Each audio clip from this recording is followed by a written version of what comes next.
प्रधान शिक्षक बहाली का जो परीक्षा होना था 28 जुलाई से, अपरिहार्य कारणों से इसे बढ़ाया गया है। तो आपके पास पर्याप्त मौके हैं आगे की तैयारी के लिए। चलिए, आज मैंने केवल एक टॉपिक को उठाया है, जीव विज्ञान का। तो पहला क्वेश्चन हम लोग देखते हैं। क्वेश्चन कह रहा है कि पशुओं की शरीर योजना का अध्ययन कहलाता है। ऑप्शन दिया हुआ आपका एनाटॉमी, इकोलॉजी, जीरोंटोलॉजी, और चौथा ऑप्शन आपका एक्स बायोलॉजी। तो याद रखिएगा, पशुओं के शरीर की योजना का अध्ययन जो है वो एनाटॉमी कहलाता है, अर्थात इसका आंसर हो जाएगा आपका ऑप्शन ए। चलिए नेक्स्ट क्वेश्चन को देखिए। चलिए नेक्स्ट क्वेश्चन के पहले पाठ्यक्रम को फिर से समझ लेते हैं। आप लोगों को पता है कि 150 नंबर का एग्जाम होना है, जिसमें से सामान्य अध्ययन आपका 75 नंबर का है और डीएलएड आपका 75। कुल 150 अंक के हैं और 150 अंक में अलग अलग कैटेगरी का पास होने का जो कट ऑफ जो रखा गया है वो अलग अलग है। ऐसे सामान्यतः जो कट ऑफ है वो आपका 40% है। तो याद रखिएगा, इसमें आपका 20 नंबर का एलिमेंट्री मैथमेटिक्स है जो आपका क्लास 8 स्टैंडर्ड का है। वहीं आपका जनरल साइंस जो है वो आपका 15 अंक का है। और करेंट अफेयर जो है, जिसमें आप यहाँ पर देख सकते हैं current affairs of national importance from last 1 year, अर्थात सीधा समझिएगा 1 साल का आपको करेंट अफेयर जो है वो ध्यान में रखना है। वहीं आपका भारतीय राष्ट्रीय आंदोलन तथा इसमें बिहार का जो योगदान है ये आपका दे रहा है कि 1857 जो आपका सैनिक विद्रोह हुआ था तब से लेकर के बाद का, तो ये आपका 10 अंक का है। और ज्योग्राफी ये क्लास स्टैंडर्ड दिया है 10 तक का, ये आपका 10 अंक का है। और सोशल स्टडी जो है आपका सामाजिक अध्ययन, ये भी आपका 10th स्टैंडर्ड का है, ये आपके 10 अंक के आएंगे। और कुल मिलाकर के आप इसे अगर जोड़ते हैं तो 75 अंक होते हैं। और यहाँ पर आप देख सकते हैं कि डीएलएड विषय के 75 अंकों के लिए विषय का स्तर एवं पाठ्यक्रम यथावत रहेंगे। फिर नोट में आपका दिया हुआ है कि उपयुक्त पाठ्यक्रम के निमित्त एनसीईआरटी की पुस्तक मानक होगी। और दूसरा आपका नोट में दिया हुआ है इस प्रतियोगिता परीक्षा में कैलकुलेटर का प्रयोग वर्जित रहेगा। तो ये आपका सिलेबस था। इस सिलेबस को ध्यान में रख करके आप लोग अपना जो तैयारी है उसे आप करिए। Best of luck. चलिए नेक्स्ट क्वेश्चन को हम लोग देखते हैं। कुत्ते का वैज्ञानिक नाम क्या है? आपके यहाँ ऑप्शन दिया हुआ है फेलिस डोमेस्टिका, दूसरा ऑप्शन दिया हुआ है आपका कैनिस फेमिलेरिस, तीसरा ऑप्शन दिया हुआ है बोस इंडिकस, चौथा ऑप्शन आपका दिया हुआ है होमो सेपियंस। तो इसका जवाब सोचिए, कमेंट्स बॉक्स में कमेंट्स कर बताइए कि क्या आंसर होगा। चलिए याद रखिएगा, यहाँ पूछ रहा है कुत्ते का वैज्ञानिक नाम। तो कुत्ते का वैज्ञानिक नाम जो है वो आपका है कैनिस फेमिलेरिस। याद रखिएगा, कुत्ते का वैज्ञानिक नाम क्या है? कैनिस फेमिलेरिस। इसके अतिरिक्त बाकी का 3 ऑप्शन जो है उसे भी देख लीजिए। आपका जो पहला ऑप्शन दिया हुआ था फेलिस डोमेस्टिका, ये आपका बिल्ली का वैज्ञानिक नाम है। और दूसरा तो मैंने बता ही दिया, कैनिस फेमिलेरिस जो है वो कुत्ते का वैज्ञानिक नाम है। और बॉस इंडिकस जो है वो आपका गाय का वैज्ञानिक नाम है। और होमो सेपियंस जो है मानव का वैज्ञानिक नाम है। एक बार फिर से रिपीट कर देते हैं। फेलिस डोमेस्टिका जो है वो आपका बिल्ली का वैज्ञानिक नाम है। कैनिस फेमिलेरिस जो है वो आपका कुत्ते का वैज्ञानिक नाम है। बोस इंडिकस जो है वो गाय का वैज्ञानिक नाम है। और होमो सेपियंस जो है वो आपका मानव का वैज्ञानिक नाम है। इसके अतिरिक्त जो क्वेश्चन पूछे जाते हैं टाइगर का, तो टाइगर का वैज्ञानिक नाम जो है पैंथेरा टाइग्रिस है। इसे अलग से आप याद कर लीजिएगा। चलिए नेक्स्ट हम लोग मानव शरीर से संबंधित कुछ महत्वपूर्ण तथ्यों को जानते हैं। याद रखिएगा, अस्थियों की कुल संख्या अर्थात हड्डियों की कुल संख्या मानव शरीर में तो 206। अगर बच्चा में पूछता है अर्थात नवजात शिशु में अगर पूछता है तो लगभग 350 होते हैं। वही अगर सबसे छोटी हड्डी का बात करें तो उसे स्टेपिज कहा जाता है, जो हमारे मध्य कर्ण भाग में पाया जाता है। और सबसे लंबी अस्थि की अगर बात करते हैं तो फीमर कहा जाता है, जिसे हम जंघा की भी हड्डी कह सकते हैं। और कशेरुकाओं की कुल संख्या जो है हमारे शरीर में 33 होती है। वहीं पेशियों की कुल संख्या जो है 639 से ज़्यादा होती है। सबसे लंबी पेशी जो है वो आपका सारटोरियस है। बड़ी आंत की लंबाई अगर पूछता है तो याद रखिएगा 1.5 मीटर अर्थात 4.9 फीट। वहीं छोटी आंत की लंबाई जो है 6.25 मीटर अर्थात 20 फीट। और छोटी आंत और बड़ी आंत दोनों को मिला करके अगर लंबाई पूछता है तो लगभग आपका 9 मीटर हो जाएगा। चलिए नेक्स्ट क्वेश्चन को देखते हैं। क्वेश्चन कह रहा है आपका आयोडीन की कमी के कारण कौन सा रोग होता है? आपका ऑप्शन है रतौंधी, गंडमाला, स्कर्वी और सुखड़ी। अब इसका आंसर जानते हैं। ऑप्शन देख करके हो सकता है कि आपको कन्फ्यूजन हो रहा हो। चलिए, तो इसका राइट आंसर है आपका ऑप्शन बी, गंडमाला। गंडमाला को अंग्रेजी में ग्वाइटर कहते हैं। अब तो आप क्लियर हो गए होंगे, क्योंकि ग्वाइटर नाम आपने जरूर सुना होगा। अगर ग्वाइटर नहीं सुने होंगे तो घेघा रोग जरूर सुने होंगे। तो याद रखिएगा, आयोडीन की कमी के कारण ग्वाइटर रोग हो जाता है, जिसे हिंदी में गंडमाला भी कहते हैं और दूसरे शब्द में उसे घेघा रोग भी कहा जाता है। और आपका जो रतौंधी दिया हुआ है उसे अंग्रेजी में नाइट ब्लाइंडनेस कहा जाता है। और जो आपका चौथा ऑप्शन में सुखड़ी जो लिखा हुआ था उसे अंग्रेजी में रिकेट्स कहते हैं। और सी ऑप्शन जो आपका स्कर्वी है, जो विटामिन सी की कमी से होता है, यह स्कर्वी आपका हिंदी और अंग्रेजी दोनों स्कर्वी ही लिखा रहता है। इसीलिए याद रखिएगा, आयोडीन के यहाँ बात हो रहा था कि आयोडीन की कमी से कौन सा रोग होता है, तो आयोडीन की कमी से ग्वाइटर रोग होता है, अर्थात आपका ऑप्शन बी, गंडमाला। चलिए नेक्स्ट क्वेश्चन, हमारे शरीर में नमक की मात्रा कितनी होती है? क्वेश्चन फिर से रिपीट कर दे रहे हैं, हमारे शरीर में नमक की मात्रा कितनी होती है? ऑप्शन दिया हुआ है 1%, 2%, 0.4% और चौथा ऑप्शन आपका 0.6%। तो याद रखिएगा, हमारे शरीर में नमक की जो मात्रा होती है वो 0.4% होती है। बहुत ही महत्वपूर्ण क्वेश्चन है, इसे जरूर याद कर लीजिएगा। चलिए नेक्स्ट क्वेश्चन कह रहा है कि रुधिर समूह प्रणाली का आविष्कार किसने किया था? आपका ऑप्शन दिया हुआ है Carl Koller, Maurice Hilleman, Karl's Landsteiner और चौथा ऑप्शन आपका एडवर्ड जेनर। तो बताइए कि रुधिर समूह का खोज किसने किया था? सोचिए इसका आंसर क्या होगा। चलिए, तो इसका राइट आंसर याद रखिएगा, रुधिर समूह प्रणाली का आविष्कार जो है कार्ल लैंडस्टीनर द्वारा किया गया था। तो इसका आंसर हो जाएगा आपका ऑप्शन सी। चलिए, रुधिर समूह के बारे में कुछ महत्वपूर्ण जानकारी है जिसे आप याद रख लीजिएगा। याद रखिएगा कि सन 1902 ईस्वी में नोबेल पुरस्कार विजेता कार्ल लैंडस्टीनर ने रुधिर समूह की खोज की थी। और मनुष्यों में 4 रुधिर समूह होते हैं। कौन कौन से होते हैं? ए, बी, ए बी और ओ। इनमें से ओ समूह का रुधिर जो होता है वो किसी भी मनुष्य को दिया जा सकता है, जिसके कारण ओ समूह को यूनिवर्सल डोनर हिंदी में सर्वदाता कहा जाता है। वहीं अगर ए बी का बात करें तो ए बी समूह सभी रुधिर समूह से रुधिर ग्रहण कर सकता है, इसीलिए इसे यूनिवर्सल रिसेप्टर भी कहा जाता है, हिंदी में से सर्वग्राही कहेंगे। याद रखिएगा, ओ ग्रुप जो है वो सभी को ब्लड अपना दे सकता है, इसीलिए इसे यूनिवर्सल डोनर कहेंगे।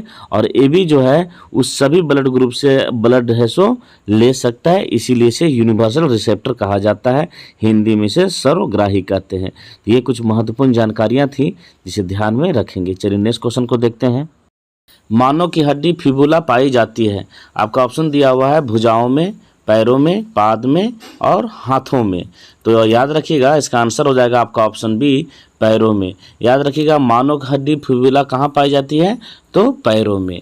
बहुत ही इंपॉर्टेंट क्वेश्चन है, याद रखिएगा। वहीं अगर पूछता है कि जांग की हड्डी जो है उसे क्या कहते हैं, तो याद रखिएगा, जांग की हड्डी को हम फीमर कहते हैं। याद रखिएगा, फिबुला कहाँ है? तो पैरों में। और जांग की हड्डी किसे कहेंगे? तो फीमर को कहेंगे। चलिए नेक्स्ट क्वेश्चन है, लाल रुधिर कणिकाएं निर्मित होती हैं। ऑप्शन दिया हुआ आपका यकृत में, अस्थि मज्जा में, वृक्क में और हृदय में। फिर से ऑप्शन रिपीट कर देते हैं, यकृत में, अस्थि मज्जा में, वृक्क में और हृदय में। क्वेश्चन है, लाल रुधिर कणिकाएं निर्मित होती है। सोचिए कि कहाँ निर्मित होगी। चलिए इसका आंसर देखते हैं। तो इसका आंसर है आपका ऑप्शन बी, अस्थि मज्जा में। याद रखिएगा, लाल रुधिर कणिकाएं कहाँ निर्मित होती हैं? तो अस्थि मज्जा में निर्मित होती है। चलिए इसमें कुछ महत्वपूर्ण चीज़ है उसे याद रखिएगा। लाल रुधिर कणिकाएं जिसे हम आरबीसी, रेड ब्लड कर्पसल भी कहते हैं, याद रखिएगा उसमें हीमोग्लोबिन पाया जाता है, जिसके कारण हमारा जो ब्लड जो है वो लाल रंग का दिखाई देता है। अगर ब्लड का ओरिजिनल कलर का अगर बात कहा जाए तो उसे पेल येलो कहा जाता है। पेल का मतलब फीका होता है। तो हमारा ब्लड का ओरिजिनल रंग क्या है? तो पेल येलो है। और किस कारण से लाल दिखता है? तो उसमें पाए जाने वाला एक पिगमेंट जिसे हम हीमोग्लोबिन कहते हैं, जिसके कारण हमारा ब्लड जो है वो लाल रंग का दिखाई देता है। याद रखिएगा, यह शरीर की हर कोशिका को ऑक्सीजन पहुंचाने तथा उससे कार्बन डाइऑक्साइड को वापस लाने में सहायता करती है। तो ये काम कौन कर रहा है? तो हमारा शरीर में जो लाल रक्त कणिका है वो कर रही है। उसके साथ ही याद रखिएगा कि इन कणिकाओं का जो जीवन काल होता है वो मात्र 120 दिन का होता है, तथा इनका निर्माण जो है अभी तो मैंने ऑप्शन में बताया था, अस्थि मज्जा में होता है, जिसे अंग्रेजी में बोन मैरो भी कहा जाता है। तो ये कुछ महत्वपूर्ण जानकारियां थी जिसे आप ध्यान में जरूर रखिएगा। चलिए नेक्स्ट क्वेश्चन को देखते हैं। चलिए जंतु विज्ञान से संबंधित कुछ महत्वपूर्ण तथ्य हैं जिसे आप जरूर याद रख लीजिएगा। पहला क्वेश्चन आपका, सबसे बड़ी स्तनी।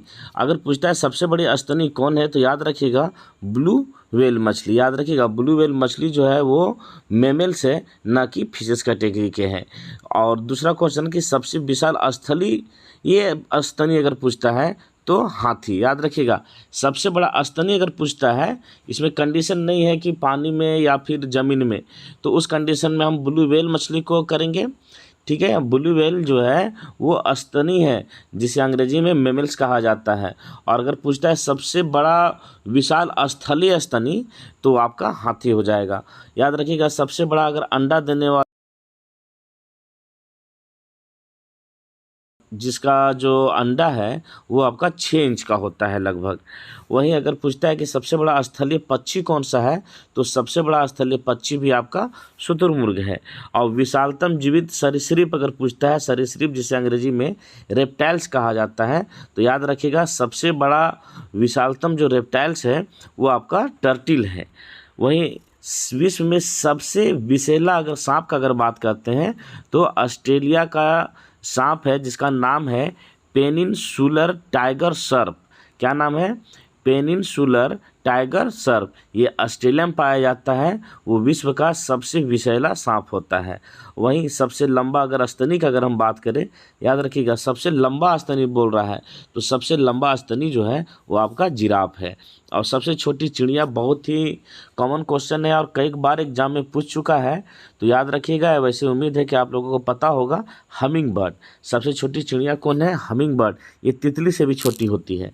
और दांत रहित स्तनी की अगर बात करते हैं तो याद रखिएगा दांत रहित स्तनी होता है आपका चिट्टीखोर।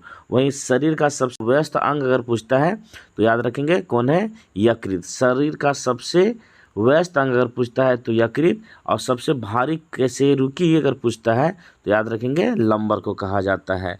और सबसे मजबूत पेशी की अगर बात करें तो हमारे शरीर में सबसे मजबूत पेशी जो है वो आपका जबड़े की पेशी है। और नेक्स्ट क्वेश्चन और भी इम्पोर्टेंट है, प्रतिदिन आवश्यक कैलोरी अगर पुरुष की बात करें तो प्रतिदिन हमें 2200 से 2600 किलो कैलोरी का भोजन करना चाहिए। वहीं अगर महिलाओं की बात करें तो महिलाओं के लिए यही लिमिट जो है 2000 से 2200 किलो कैलोरी रखा गया है। और सबसे प्राचीन प्राइमेट की अगर बात करते हैं तो सबसे प्राचीन प्राइमेट जो है वो आपका लीमर है। और वहीं सबसे प्राचीन स्तनी अगर पूछता है तो एकिडना है। वहीं सबसे प्राचीन कपी है तो वो गिबन है। याद रखिएगा सबसे प्राचीन प्राइमेट की अगर बात करते हैं तो लीमर है। और सबसे प्राचीन स्तनी की अगर बात करें तो एकिडना है। वहीं सबसे प्राचीन कपी की अगर बात करें तो गिबन है। ये 3 महत्वपूर्ण क्वेश्चन है जो एक ही तरह के हैं। नेक्स्ट क्वेश्चन को देखिए, सबसे विषैला भारतीय सर्प। भारत का बात कर रहा है तो सबसे विषैला अगर विश्व का बात करता है तो ऑस्ट्रेलिया का सांप था। और अगर भारत का अगर बात करें तो भारत में सबसे विषैला सांप जो है वो आपका किंग कोबरा है। वही सबसे विषैली छिपकली जिसे हम हीलोडर्मा कहते हैं। और विषैली मछली की अगर बात करें तो विषैली मछली जो है स्टोन मछली होती है। और अंडा देने वाला अगर स्तनी की अगर बात करें तो याद रखिएगा अंडा देने वाला स्तनी 2 है, एकिडना और डक बिल्ड प्लेटिपस। कौन कौन है? एकिडना और डक बिल्ड प्लेटिपस। याद रखिएगा जिसका हमें कान दिखाई देता है बाहर से उसे हम मेमल कहते हैं। और मेमल का खासियत होता है कि मेमल जो है वो अंडा ना दे करके वो डायरेक्ट बच्चा देता है।